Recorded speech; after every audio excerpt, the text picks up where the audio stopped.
Hello and welcome to GC360. I'm Joby Peoples. And I'm Cole Rogers. Coming up on GC360.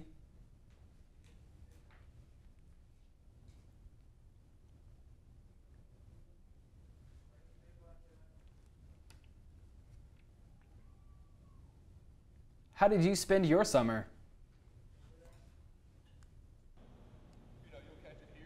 Under new management, Georgia College's men's basketball. But first, breaking news. SGA President Jawan Jackson announced that yesterday the 2015 Milledgeville Film Festival will now be available and free for all GC students. Good news for film fans. Now, our top story. By now, GC students are used to seeing smoking shelters around campus, but we've almost seen the last of them. Beginning next month, Georgia College will officially be a tobacco-free campus. Reporter Spencer Thompson brings us the story. I'm currently on campus trying to see what smokers and non-smokers think about the new tobacco ban becoming effective October 1st. Georgia College and every other public school in the university system will become tobacco-free. Eventually, the smoking shelters around campus will be removed.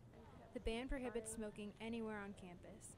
That includes sidewalks on campus and those surrounding the GC perimeter. What about enforcement? That will be up to everyone in the GC community: students, faculty members, administrators, and staff members. The idea is to politely ask smokers to stop or go off campus.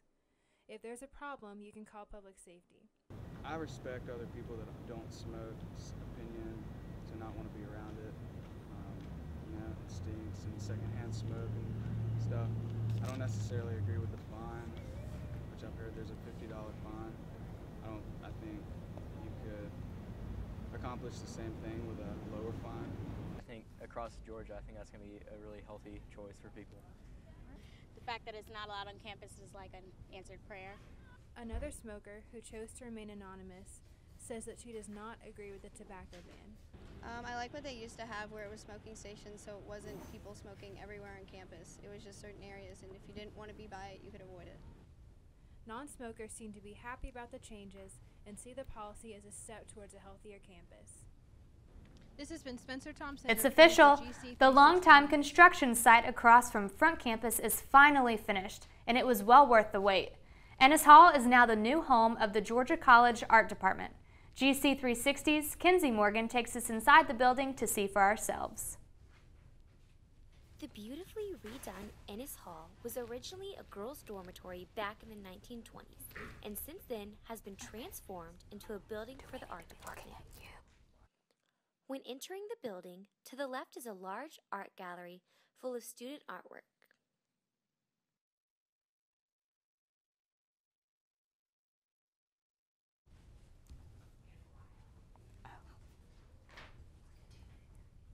So they'll do.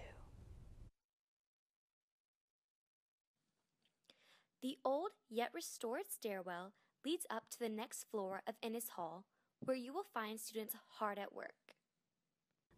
What I like most about it, besides the space, is like how professional and clean it looks. Cause like the art gallery's on the bottom floor, but on every level you'll see like student artists here presenting their works, hanging them on the walls, and it just looks so clean, like it belongs in a gallery. I just love how the whole place looks like a gallery. The building is made up of 4 floors. The ground floor has the photography room and space for digital artwork. The photography room even has its own green screen. The second floor is filled with painting and drawing studios, as well as faculty office space.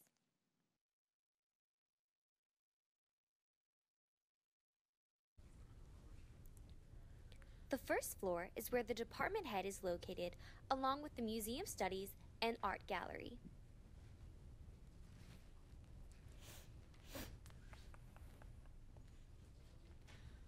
The third floor is where the fiber studio is located, as well as another drawing studio.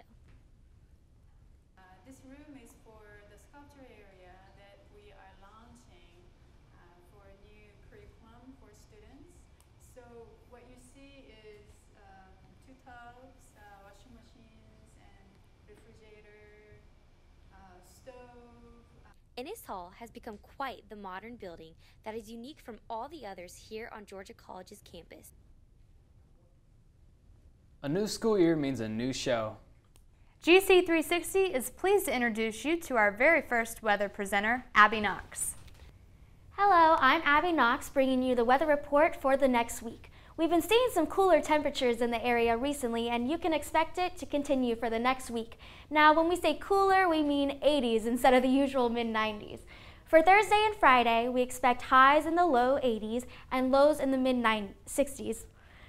Dang it. Oh, sorry. Sunny to mostly sunny over the weekend, and a chance for scattered thunderstorms on Monday and mostly cloudy on Tuesday. That's it for the week's weather.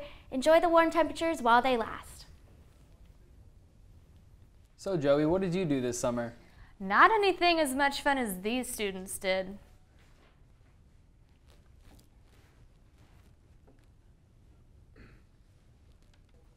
After the break, we will hear from Caitlin and Mackie for our entertainment buzz.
Welcome home, man.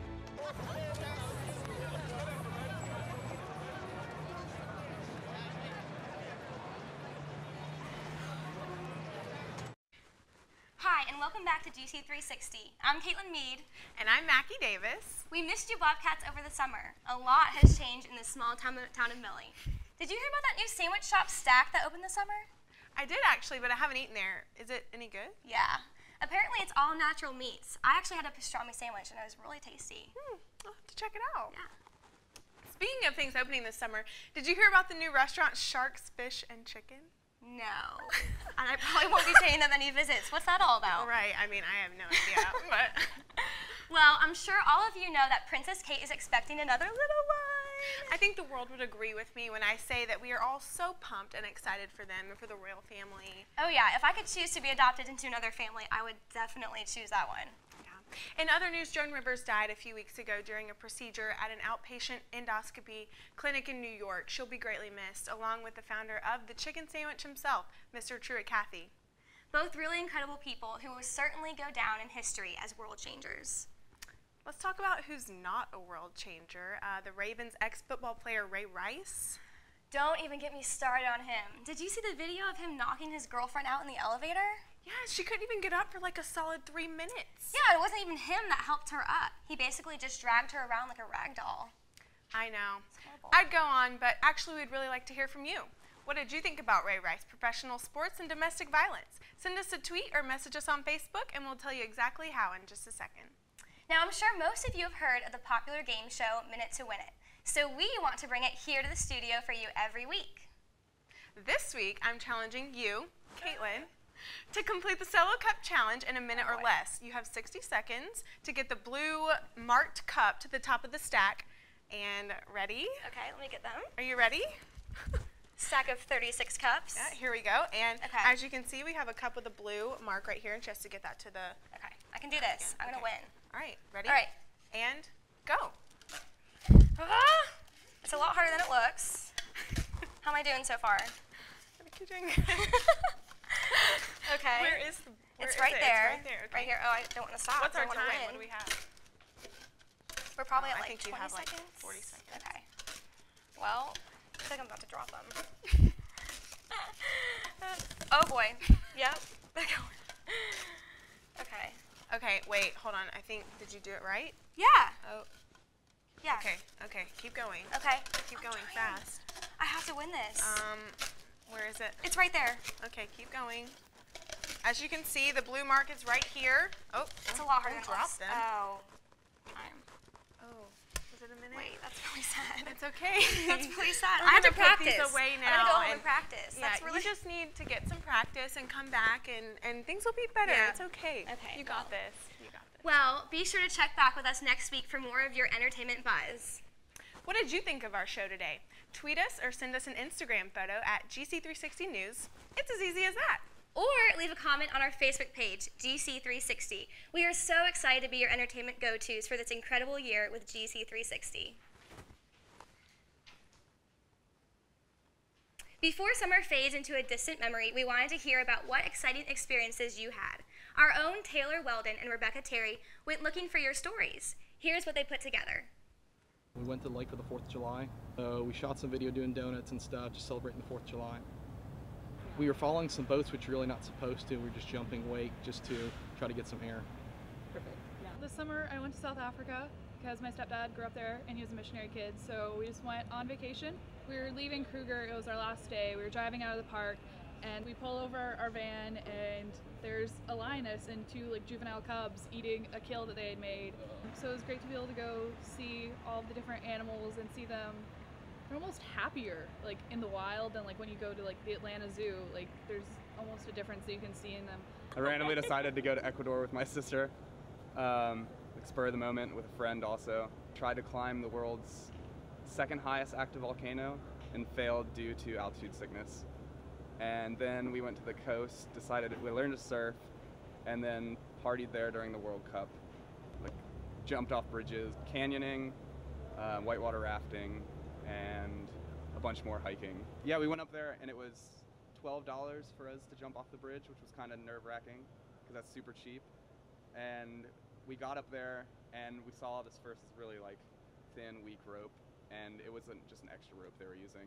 And we were all scared at first. Once the first guy went, we weren't worried about it after that because it just looked like a ton of fun. It didn't hurt at all. I thought it was gonna be painful when you hit the bottom of the rope, but it wasn't bad. Our new sports anchor, Josh Watkins, will be here right after the break. He will introduce us to the new basketball coach at Georgia College. Stay with us more for that and more.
Welcome home, man.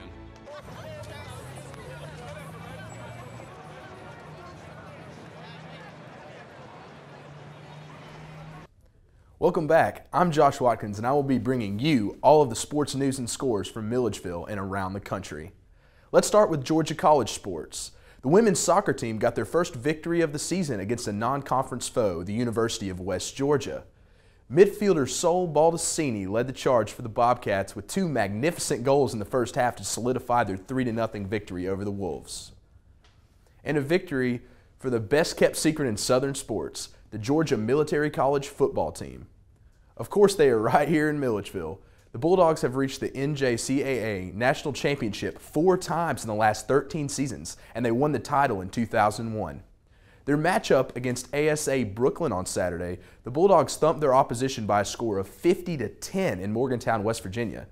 They improved to 1-2 on the season and will be taking on Middle Georgia State College here at 1 p.m. in Milledgeville. The Georgia Bulldogs took on the Gamecocks this weekend on a rainy Saturday in Columbia. The game was delayed nearly 2 hours before kickoff, which only heightened the anticipation among fans. The Bulldogs fell 38-35 in a nail-biter that sent the home team fans home happy. Sticking with Georgia sports, the Atlanta Falcons traveled to Cincinnati to play the Bengals on Sunday. Matt Ryan threw 3 interceptions in a disappointing 24-10 loss, sending the Falcons to a less than spectacular 1-1 start. The Falcons will take on the Tampa Bay Buccaneers at 8:30 tomorrow night in the Georgia Dome, so watch that if you got a chance. The Atlanta Braves had a sad distinction of being on the losing end of a loss that allowed the Washington Nationals to clinch the National League East. The Braves are 5.5 games out of the wild card hunt, and the team needs to win most of their games down the stretch just to make the playoffs. Friday night was the Bobcat Invitational. GC's cross-country teams had a successful premier race at their new home venue. In extreme heat, the women's team took the first, and the men's team ended up in 3rd place. The Georgia College men's basketball team is hard at work under the new head coach, Mark Gaines. Coach Gaines served as the assistant coach for the Bobcats for the past 11 seasons. Gaines practices the team throughout the week with running, weight training, and individual workouts. Good job, Jeremiah. Here we go. I want the guys to come to work every day, work hard, and for each player and the team to be his best every single day.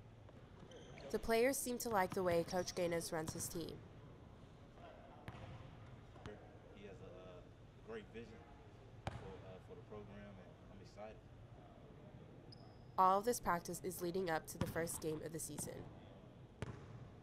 We'll open on November 3rd at Georgia State.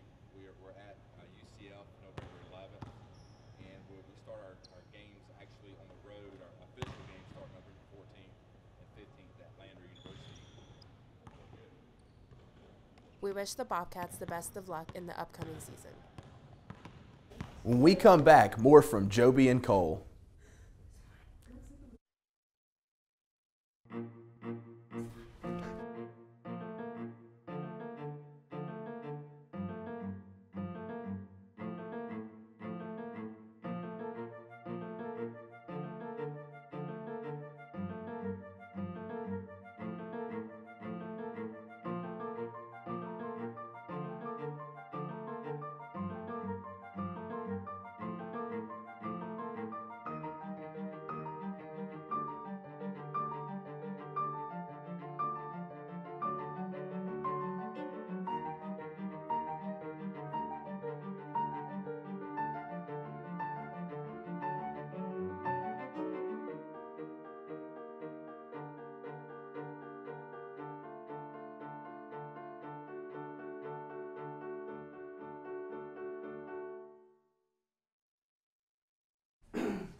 Well, come on, man.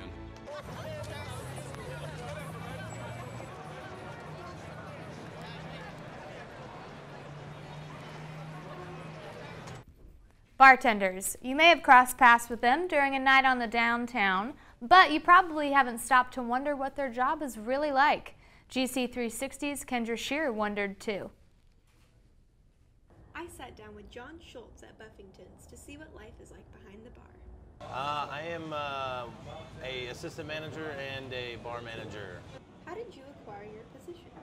I knew a lot of the older employees that used to work here, and I've been working downtown in Milledgeville for a few years now, so I just kind of in the kitchen, and then I made it out here eventually. Do you prefer college kids to the older crowd?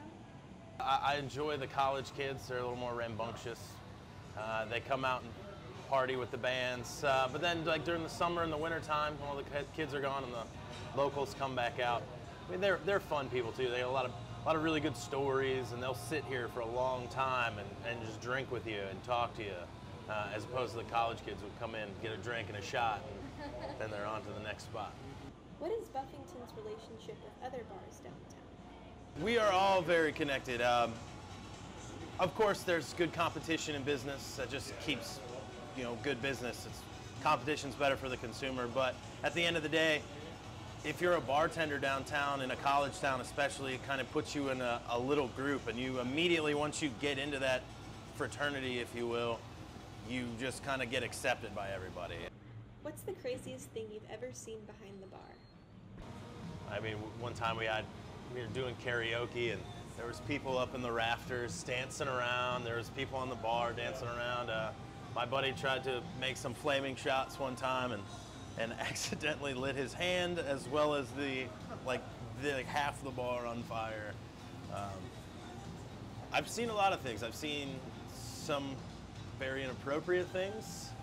I've seen a lot of fights, a lot of brawls, stuff like that. But I definitely, just for out of the box craziness, those kind of parties get a little, when you ever do like a private party, like a social even, stuff like that, they tend to get a little extreme, but it's always something new.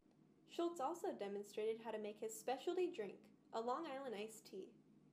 This is Kendra Shear reporting for GC360. Happy birthday, Georgia College. That's right, this year marks the 125th anniversary of the college's founding in 1889. To commemorate this milestone, our reporter Shayna Vinnick takes us to a historical spot on campus that you may be curious about. In 1891, Georgia College opened as an all-women's school called the Georgia Normal and Industrial College. Their classes were held right here in the main building, but today the spot is better well known as the garden between Lanier and Parks Hall. This leaves us to wonder what happened to the college's original building. A fire in the year 1924 is what brought down the main building. To this day, the cause of the fire is still unknown, but scorch marks can still be seen on the back of Parks Hall. As the college's only major fire, the surrounding buildings were lucky to be mostly unharmed. The garden that remains there now dates back to the 1930s and contains a stone that was part of the original Chapel Hall, which was torn down in the 1960s. This location is a historical site for Georgia College. This is Shayna Vinnick reporting for GC360. All right, now Cole, you're a freshman, right? Yeah, okay. I am. So you haven't necessarily been here a while, but there's a lot of changes that are coming to Georgia College this year. So kind of tell me, what's been your experience so far? How are you liking it? Well, I'm liking it a lot. It's a lot more walking than high school. You have to walk everywhere. Yeah. Lots of construction, a lot of new stuff. Oh, don't talk about construction. I mean, but it's for a good cause. Like they just did the new Ennis Hall. Mm-hmm. They're always working on something different, so that's very good because that means good things are coming. Yeah, definitely. So, how's everything going as far as like classes? Is it like very different than high school, or what you think? I think it's pretty similar just because of the class size. Right. And the teachers are still pretty one-on-one if they need to be. Right. It's very technology based. Yeah. Very high tech here at Georgia College. That's the cool thing about Georgia College is that, we're always up to date with technology, but you still get like the small town feel of being in like a small classroom, intimate. Mm-hmm. It's good like with your professors and everything. Yeah. Mm-hmm. So what are you doing this weekend? You going to the Georgia game? I am. I'm going are? down to Athens to go to the Georgia game. Oh, Athens. Now, did you go to the season opener, or is this your first like Athens experience for the season? Oh no, I went to the season opener. Oh, that was crazy. How so? I was in the student section. I snuck in. Oh, Lord. But it was amazing. The students were just off the wall. Yeah, especially after that awesome win. Oh yeah. Then it just went even more insane. Right. It got so loud, made Clemson, have to take a timeout. Yeah. It was awesome. It was pretty crazy. Now, you're a college football fan, but what about NFL kind of stuff? I do. I like. Oh, I love it so much. I love it so much because of fantasy football and the Bears. Fantasy football, who could go wrong? All right, guys. Well, that's our show for this week. Thanks for joining us. I'm Joby Peoples. And I'm Cole Rogers. We'll see you next week.